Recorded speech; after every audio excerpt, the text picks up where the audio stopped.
बातमींच्या माध्यमातून समोर आलेल्या माहितीनुसार नागपुरात गुइलेन बॅरे सिंड्रोम म्हणजे GBS या आजारामुळे मृत्यूची पहिली घटना घडली आहे।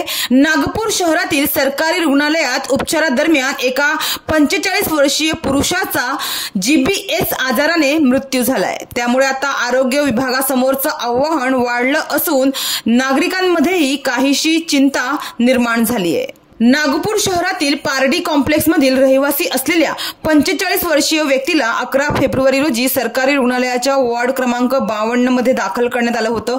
रुग्णाला श्वास घेण्यास त्रास होत होता, त्यामुळे त्याला व्हेंटिलेटरवर ठेवण्यात आलं। रुग्णाला रक्तदाबाचा त्रास होता। शुक्रवारी संध्याकाळी त्यांची प्रकृती अचानक बिघडली आणि उपचारादरम्यान त्यांचा मृत्यू झाला।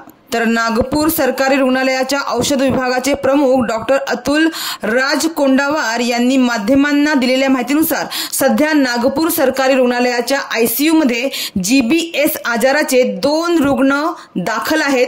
GBS आजारामुळे एका व्यक्तीचा मृत्यू झाला आहे, तर एक रुग्ण गंभीर अवस्थेत आहे, अशी माहिती त्यांनी दिली। तर GBS म्हणजे काय ते आपण पाहूया।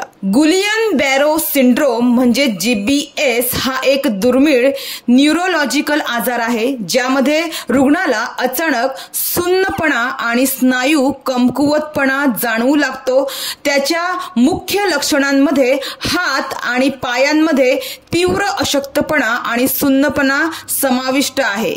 GBS संसर्गाचे मुख्य कारण म्हणजे कॅम्पिलोबॅक्टर जेजुनी या नावाचा जीवाणू असल्याचं मानलं जातं, जो दूषित अन्न आणि पाण्यात आढळतो।